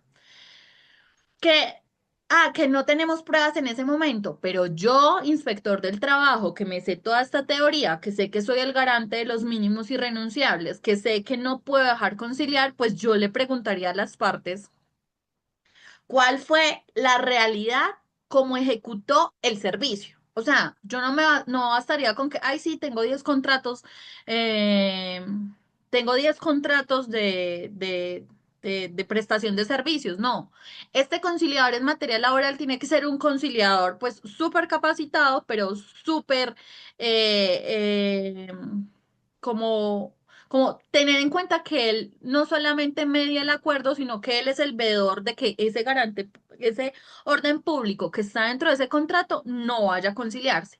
En estas condiciones es cuando uno dice, esa conciliación es abiertamente ineficaz. ¿Por qué? Porque ahí es cierto e indiscutible para el momento de la conciliación. Ese es el ejercicio que hay que hacer. Pero entonces, si ustedes van a asesorar una conciliación, tanto del demandante como del demandado, pues tendrán que hacer ese mismo ejercicio, que para ese momento la forma en la que se ejecuta la relación laboral o la forma mejor en que se ejecuta el convenio que tengan, no de pie a pensar, no de pie a establecer que existía una subordinación, porque a nosotros lo que nos rige es la realidad de las cosas. La Corte obviamente tuvo muchos más elementos para sacar esta conciliación y declararla ineficaz, pues porque como les digo, firmaron un contrato después, siempre fue en el mismo escenario, siempre con las mismas obligaciones, por el contrario, cada vez tenían más obligaciones, además usaba uniforme, además había control de horario, es decir, esta señora era súper subordinada. ¿Quién tuvo que haberse dado cuenta de eso? El inspector. ¿Cómo se pudo haber dado cuenta de eso? Pues interrogando, pues mirando qué es lo que vamos a conciliar, mirando cómo se ejecutó la prestación del servicio. En el efecto en el que es un contrato de realidad, Alejandro, y tú me dices, es verbal, ¿sí? Es un contrato verbal, pero en todo caso, pues el inspector tendrá la posibilidad de verificar cómo fue la ejecución de ese contrato. Y en ese escenario, el inspector no está atado a la presunción de subordinación. Esa presunción de subordinación es procesal, es dentro de un juicio. O sea, el inspector del trabajo lo que tiene que examinar es si contabas las cosas, si ejecutabas las cosas en la realidad del asunto, eso se ve subordinado o no. Si en realidad existen dudas sobre la subordinación, pues lo podrá conciliar. ¿Sí me hago entender? No sé si con este ejemplo quede más claro de lo que debe ser incierto e indiscutible. ¿Y por qué la sanción moratoria no? Porque la sanción moratoria pues dependerá precisamente de esas circunstancias de la realidad y la Corte ha dicho en mucha jurisprudencia que ese es un derecho que hace parte, que es disponible. Y allá Sí, voy cuando les dije para examinar lo cierto o lo indisponible, para examinar lo conciliable o no, hay que examinar caso a caso, pero sirve mucho examinar el caso a caso de la jurisprudencia, porque la misma jurisprudencia es la que nos va dando esos datos, como por ejemplo, cláusulas generales no hacen efectos de cosa juzgada. Es decir, usted puede hacer una conciliación, puede ser incierto, puede ser indisponible, pero si usted no me dice que concilió, eso no hace efectos de cosa juzgada. Precios irrisorios, conciliaciones en las que se concilia y al 3 doritos después está contratado mediante contrato de trabajo y lo que concilió era idéntico al contrato de trabajo. Eso ya plantea un indicio, por lo menos. Alejandro, Sí, doctora, pues es muy útil la explicación que usted brindaba en este momento, pero por ejemplo ahí me asaltan unas dudas. Por decir algo, supongamos que nosotros, el caso que le planteaba es un contrato verbal, supongamos que es un contrato que siempre se dijo que era de prestación de servicios, que las partes así lo suscribieron y que hoy el presuntamente trabajador dice, mire, aquí hay contrato de trabajo, la parte contraria dice, no, no hay contrato de trabajo, era un contrato de prestación de servicios, y no tenemos ninguna prueba documental, digamos, que respalde el contrato de trabajo, porque, por ejemplo, en el anterior caso, me parecía que ahí habían indicios, por eso hacía relación sobre todo al tema relativo pues de la empresa de servicios temporales, que vincular a una persona a través de empresa de servicios temporales, a pesar de que es una intermediación, pues es un contrato de trabajo, ¿sí? Lo que pasa es que es un contrato de trabajo con la empresa de servicios temporales y seguramente, por ejemplo, el trabajador inclusive pudo haber tenido los contratos de trabajo suscritos con esa empresa de servicios temporales, donde aparecían pues lo que se le estaba cancelando, las funciones, a quién prestaba el servicio, pues a la empresa usuaria, ¿cierto? Entonces me parece que ahí sí tenía, digamos, unas pruebas inclusive documentales que le servían al conciliador para determinar que había indicios para examinar si realmente pues eran derechos ciertos e indiscutibles. Pero hay otras ocasiones, por ejemplo, donde inclusive la única prueba documental que aparezca dice que El es contrato de contrato de prestación. prestación de servicios, ¿cierto? Ujú, Inclusive, pues si el contratante hizo bien ese contrato de prestación de servicios, seguramente le dijo, mire, y usted para cancelarle honorarios, usted tiene que cotizar directamente al sistema de seguridad social, ¿sí? ujú, Y están las planillas ahí indicando el trabajador, pues que él lo hacía en calidad de independiente. Entonces ahí, en esa clase de situaciones, creo que, pues, ujú, en ese momento, en el momento de la sí, conciliación, es muy difícil examinar, por ejemplo, si hay subordinación. Yo pensaría, así como lo planteo, que pues le quedaría imposible prejuzgar o extender elementos al conciliador para decir, por ejemplo, que es contrato de trabajo y que por eso son derechos ciertos e indiscutibles. ujú, ujú, Pero entonces ahí más salta la otra duda, por ejemplo, con ciertas situaciones que ha dicho la Corte. Por ejemplo, la generalidad. Ahí, eh, ¿cómo por ejemplo, pensaría que eventualmente ahí la generalidad sí estaría bien planteada porque me imagino que la parte contraria va a iniciar diciendo, mire, yo concilio, pero dejo claridad que yo concilio es para evitar un futuro conflicto, pero para mí aquí no hay relación de trabajo, ¿cierto? Entonces, como no hay relación de trabajo, pues no puedo especificar ahí que le estoy conciliando tales conceptos como salario, prestaciones sociales, vacaciones, etcétera, porque pues justamente esa es la tesis de la parte contraria. Y de hecho, por ejemplo, en ese caso, y voy ahorita al tema del precio irrisorio, pues puede ser que ahí la parte contraria le ofrezca una suma de dinero muy bajita, porque pues para la parte contraria, supongamos que está actuando de buena fe y considera la parte contraria que realmente pues no existió contrato de trabajo.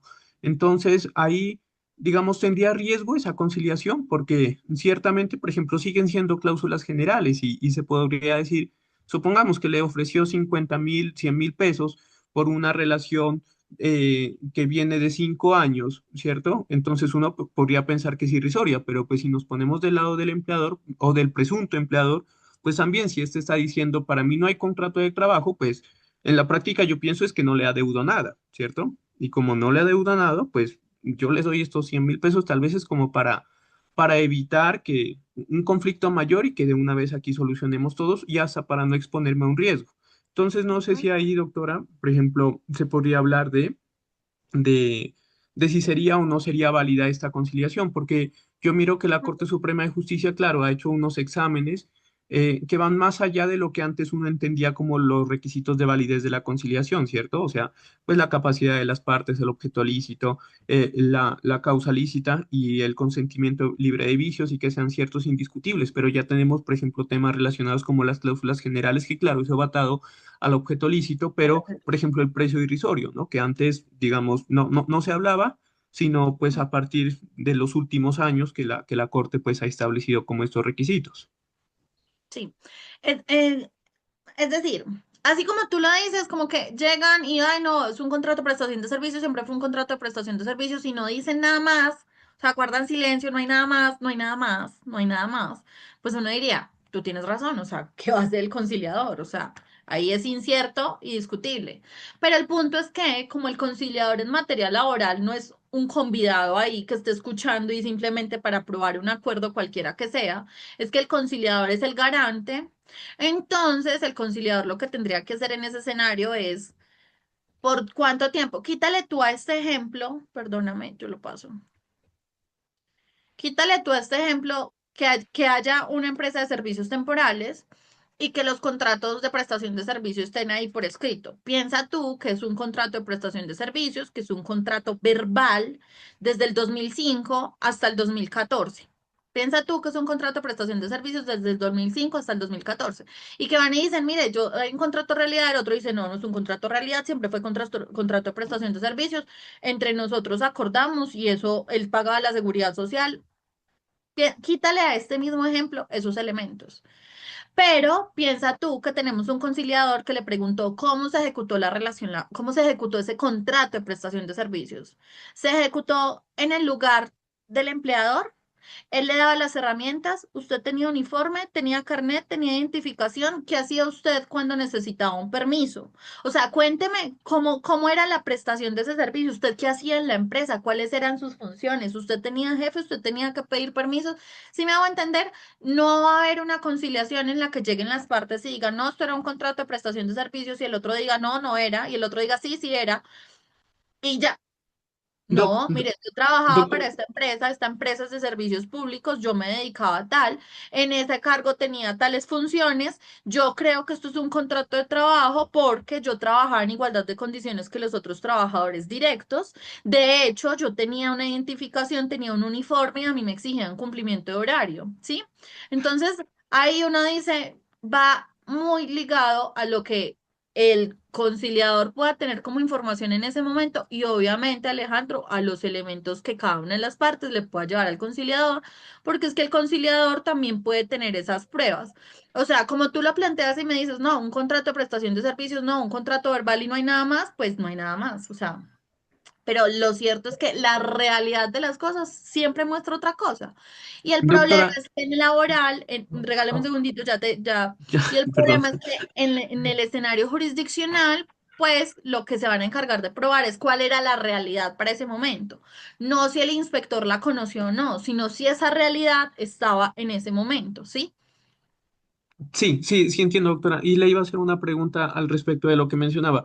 Pero, por ejemplo, un inspector de trabajo, ¿hasta dónde llegan las facultades para un inspector de trabajo? Por ejemplo, si es un contrato verbal, como usted lo mencionaba en este momento, digamos, para preguntarle y para tener eso como criterio para decir son derechos ciertos e indiscutibles, sobre todo partiendo de que lo que se diga dentro de la conciliación se No supone es pues que confesión, no no es es confesión. confesión y es confidencial, O ¿cierto? sea, el inspector en ese Y que escenario, aparte, perdón, Doc, y que aparte, seguramente, inclusive, supongamos que ambas partes coinciden en que desarrollaba las actividades en el lugar que dispuso el empleador, que utilizaba, por ejemplo, algunos instrumentos o herramientas de trabajo después del aparente contratante. Pero, por ejemplo, el contratante puede decir sí, pero lo hacía con independencia y autonomía, ¿sí? O sea, a diferencia de los otros trabajadores, lo hacía con independencia y autonomía. Y como hay esa confidencialidad y como eso pues no puede repercutir en confesión, ¿será que, digamos, el inspector o el juez en una conciliación, por ejemplo, extrajudicial, donde pues que ya se pueden hacer extrajudicialmente, ¿no? Que no tiene otra clase de elementos, puede tomar esas afirmaciones que hace, en ese caso, pues la parte convocante como para decir, no podemos conciliar esto porque para mí son derechos ciertos e indiscutibles? sí, es que el conciliador tiene que vigilar, verificar que la realidad de las cosas le permita establecer que eso es incierto y discutible. Ahora, el conciliador, ese inspector no va a dejar, es que él dijo, yo dije, entonces eso, no, deja una constancia de no acuerdo, ¿sí? Pues, porque como tú dices, es que no puede tomar eso como confesión eventualmente. Una constancia de no acuerdo de él no avala ese acuerdo. Ya, es así de sencillo. Tiene que Pero, Doc, hacerlo, ahí, tiene que hacerlo. Espérame, Alejandro, un momentico. Y lo que quiero es con esto resaltarles, la figura del conciliador en materia laboral y de seguridad social es muy importante, porque él es el que tiene que verificar y dar aval y no puede dejar conciliar derechos ciertos e indiscutibles. Sí tiene, y vamos a ver que con la ley 2452 inclusive se le pide al juez que interrogue a las partes para poder examinar si sí puede conciliar o no. Esa es la idea. O sea, lo que yo les quiero decir es, miren, sí, esto no hay una fórmula exacta, esto es caso a caso, pero cuando existe un contrato de trabajo, la realidad se impone. O sea, es muy difícil salvo que sea una profesión en la que las zonas son grises, son oscuras, en las que no se puede determinar con claridad que eso era subordinado, sino que hay visos de independencia y autonomía, salvo que en efecto fuera autónomo o independiente. O sea, quiero cerrar aquí la discusión porque de esto, o sea, no tengo cómo decirles, en todos estos casos siempre el conciliador va a poder avalar, en todos estos casos el conciliador va a poder decir que no. No, porque es un análisis caso a caso. ¿Qué les puedo transmitir yo? que sirve muchísimo el estudio de la jurisprudencia, porque la jurisprudencia nos va a ir diciendo, y no para determinar, ay, no, es que el precio irrisorio entonces no me va a servir nunca. No, es que la jurisprudencia toma ciertos elementos indicadores porque cuida mucho que esa conciliación no se vaya a convertir en un elemento que, por el contrario, vaya en contra de los derechos laborales del trabajador, porque la idea es que la conciliación siempre es a favor, o sea, nosotros siempre nuestro derecho es protector, nuestro derecho busca es proteger, y todas las figuras de autoridades, que aquí no es un conciliador cualquiera, aquí es un inspector del trabajo que tiene obligación de ser veedor, de ser vigilante, de ser garante. O sea, no tenemos un funcionario cualquiera, es un funcionario del Estado que además tiene por obligación ser el vigilante de esa ejecución del contrato de trabajo. Además, también tenemos es un juez, no es un funcionario cualquiera. Y una vez ellos les impartan aval, la idea es que esa conciliación no tengan ustedes que encontrarse después con que no precavieron un litigio, sino que generaron uno mayor porque utilizaron mal la conciliación. Yo quiero con estos ejemplos mostrarles a ustedes la figura del conciliador en materia laboral es súper importante porque es el mediador, pero además es quien avala un acuerdo y lo avala es porque sea un asunto que se puede conciliar. Mostrarles a ustedes desde el litigio cómo evitar que este medio, que es para reparar la construcción, para reparar las relaciones contractuales, se nos convierta en un posible conflicto porque utilizamos cláusulas genéricas, porque utilizamos fórmulas mal hechas, porque metemos a gente que no es, porque no dejamos las claridades, porque conciliamos son los hechos. Les insisto, no hay un baremo para establecer qué es cierto y qué es indiscutible. Es caso a caso. Y caso a caso dependerá es de cómo se dé la ejecución en la materialidad, en la realidad de la prestación del servicio. ¿Que lo tiene que vigilar el inspector? ¿Que lo tiene que vigilar el conciliador? Sí, porque no puede conciliar algo que viéndolo al rompe objetivamente, eso es un contrato de trabajo, él no lo puede conciliar si son mínimos irrenunciables o si son derechos por fuera de los mínimos que están causados. Que hay derechos que la jurisprudencia ha dicho se pueden conciliar como las indemnizaciones de perjuicios, como las indemnizaciones moratorias. Con esto no quería problematizar sobre la conciliación, sino decirles, esto es un ejercicio muy serio y es un ejercicio que se mira desde la realidad de cómo se ejecutó la prestación personal del servicio. Se mira para el momento en el que se hace la conciliación y el conciliador en materia laboral tiene todas esas facultades, sí, porque él es el garante de que no está conciliando algo que no puede conciliar dentro del ordenamiento jurídico.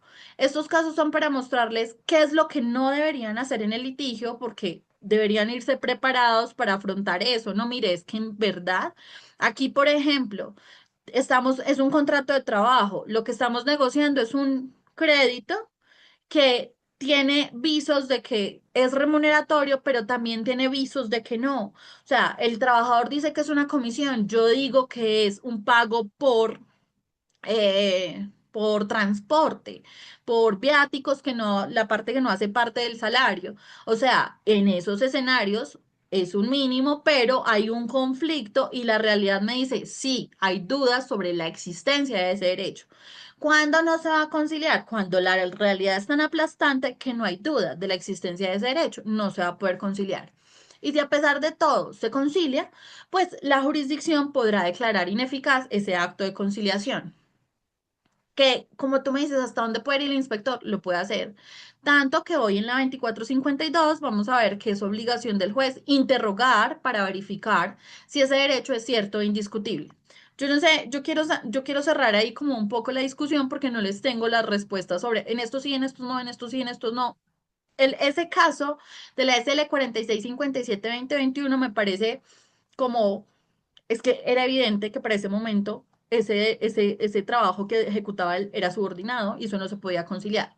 En esos de los precios irrisorios, no fue el precio irrisorio lo que la haga ineficaz. El precio irrisorio fue un indicio para ver que esa conciliación era fraudulenta, pero en realidad Pues mire que estaba acordando un paz y salvo con un hospital que era el verdadero empleador y la conciliación la hizo con la cooperativa, se lo dieron por 50.000 pesos a cambio de continuar el contrato de trabajo, además pues es un tratamiento indigno.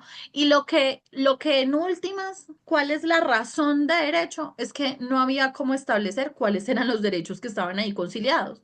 Por 50.000 pesos yo no puedo establecer que cesantías, interés, no puedo establecer, no hay manera alguna de establecerlo. Entonces, todas esas otras arandelas sirvieron para decir, este acto fue fraudulento, pero no fueron las que le restaron el efecto de cosa juzgada. Las que le restaron el efecto de cosa juzgada es que yo no tengo cómo establecer qué derecho estaba en conflicto ahí para decir que esto era, que esto hacía efectos de cosa juzgada.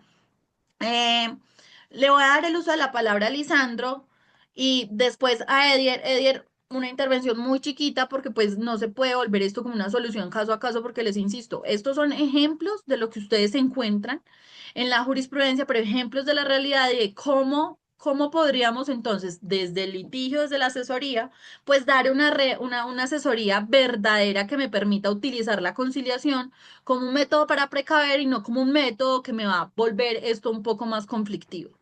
Lisandro. Gracias, doctora.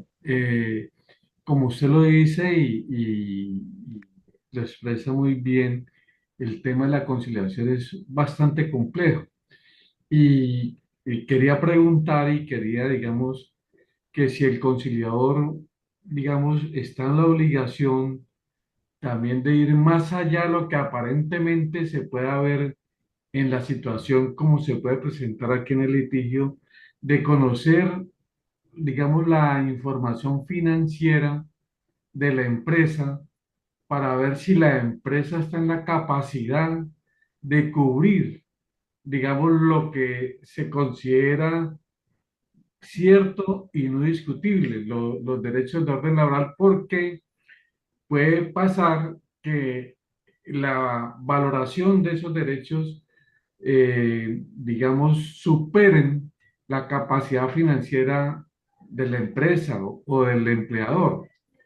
Entonces, ¿hasta dónde, digamos, buscando la conveniencia y la protección de los derechos del trabajador, pues lo importante es que pienso yo que económicamente se pueda pagar los valores que se lleguen a determinar y hasta dónde la capacidad financiera y económica del empleador pueda cubrir los valores tasados, porque en algunas ocasiones sí hay mala fe, en otras ocasiones es desconocimiento de las normas o de la normatividad en los empresarios o malos asesoramientos que les aconsejan que hagan o no hagan determinadas Mm. situaciones.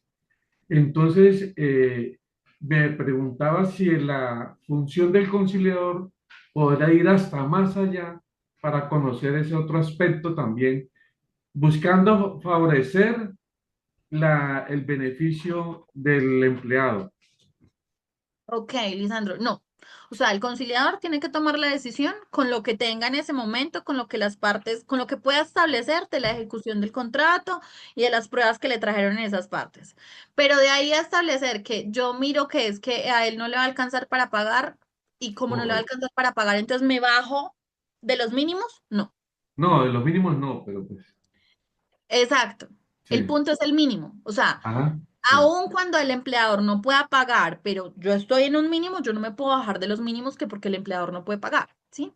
Ajá, sí. Entonces, eso es lo que tendría que tener en cuenta el conciliador, lo que está en ese momento, lo que le aporten las partes, pues digamos la mediación que haga ahí en ese escenario, pero que sí pudiera establecer la capacidad de pago o no del empresario para avalar una conciliación. Por debajo de los mínimos nunca, porque no Ah, la listo. podría avalar. Ok. Por debajo de los mínimos no la puede avalar.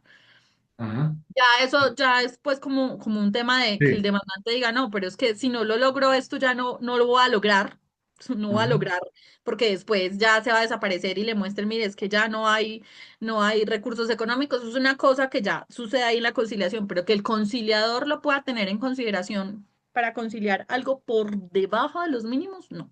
No se puede. Podrá Listo. conciliar la indemnización, podrá conciliar el despido, Sí, pero nunca por debajo de los mínimos y menos tenerlo en consideración para bajarse de los mínimos, porque como tú dices, si es de cuestión de desconocimiento, el desconocimiento de la ley no sirve de excusa, sí. o sea, ni el factor financiero, ni las crisis económicas, o sea, eso no puede afectar al trabajador, porque las pérdidas no se distribuyen. El trabajador tiene unos mínimos, eso nunca, las pérdidas no le pueden afectar a él. Entonces, no, digamos que el conciliador no podría ir hasta allá. A mi juicio, a mi criterio, aplicando lo que yo les he estado diciendo, eso es inconciliable, entonces el conciliador no podría tenerlo como un factor para conciliar, si es por debajo de Muchas los mínimos. gracias, doctora. Muy amable. Edier, Profe, me quedo con que se concilian los derechos, mas no se concilian los hechos. Y has explicado de manera detallada frente a casos cuando no es óbice o fundamento para una conciliación válida porque realmente hay un contrato de trabajo.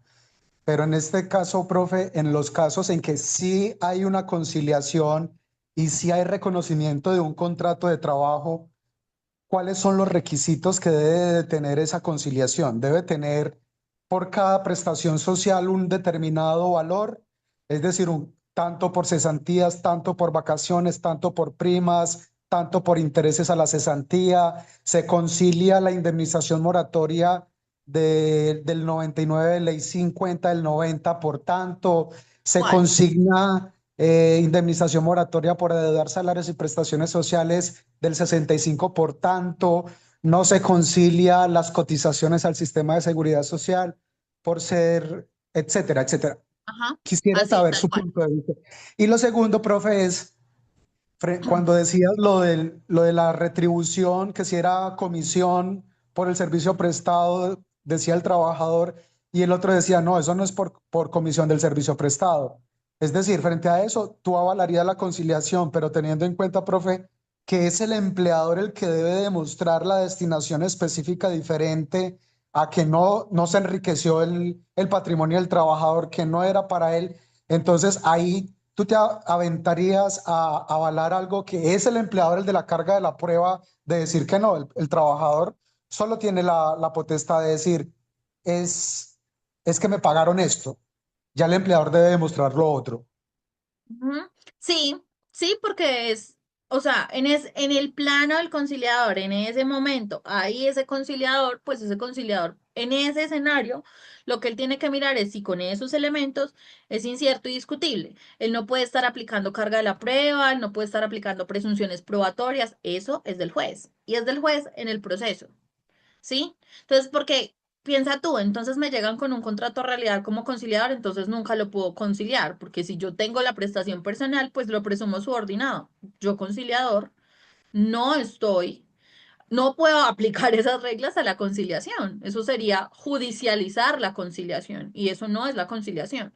Es si con lo que tengo ahí, en ese escenario, es incierto y discutible y no hay cómo darle la razón al trabajador o al empresario, yo lo concilio que existe el riesgo que por allá en el proceso me prueben o el empleador no pueda asumir la carga de probar que eso no era comisión.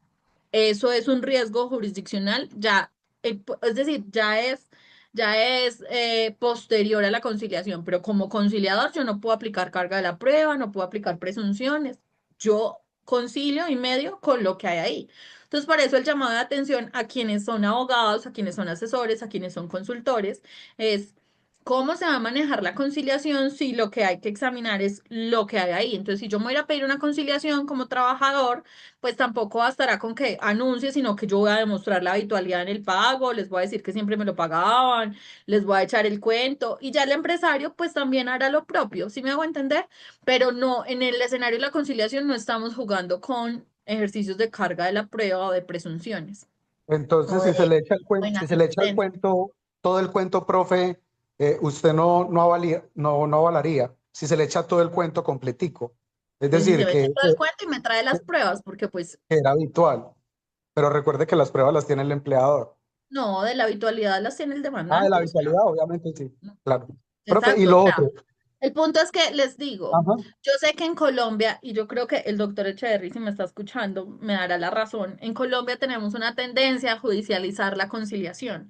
La conciliación no es algo, no es un procedimiento jurisdiccional y que tu apunte me permite recordarlo, es un acto jurídico voluntario entre dos partes en las que hay un tercero que media, pero es un ejercicio de autocomposición en las que son las partes las que determinan cuál es la solución. Eso no puede estar jurisdiccionalizado y vamos a ver con la evolución de la conciliación que pese a eso nuestra cultura jurídica es a volver esto procedimiento, o sea, procesalizarlo y generar como requisitos de presentación, presentación de pruebas, análisis de esos elementos que están ahí, pero quiero dejar que, gracias, Edir, es eso.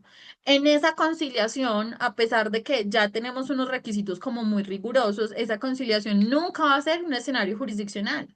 El conciliador no es un juez, el conciliador es un mediador y a pesar de que aquí es garante de esos derechos, pues no puede aplicar esos, esos elementos de derecho procesal, derecho probatorio, ni los del código anterior, ni los de la ley 2452 porque él está ahí siendo mediador. Lo que pasa es que con lo que le cuenten, él tendrá que establecer si eso es válido o no. Y puede avalarlo porque en ese escenario él encuentre que eso es muy discutible, que el riesgo va a ser que después la conciliación discutan este tema del, por ejemplo, el salario y que no se puede poner entonces la cosa juzgada. Pero eso es un elemento que se evalúa después en el proceso con las reglas del proceso. Profe, muchas gracias. Y las particularidades que debe tener una conciliación que sí reconoce algo. Todas esas particularidades las debe tener. Lo que no esté allí se Sí, puede demandar.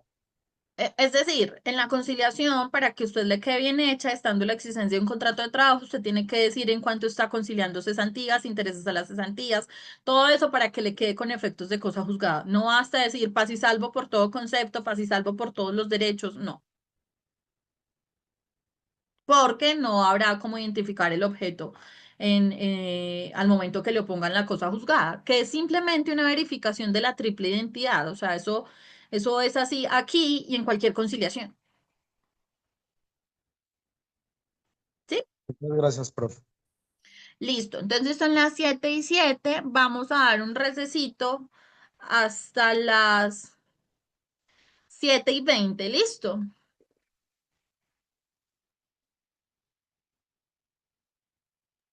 Muchas gracias, doctora. Listo, Sí, profe, gracias. señora. Gracias, doctora. Listo. Gracias. Ya nos vemos.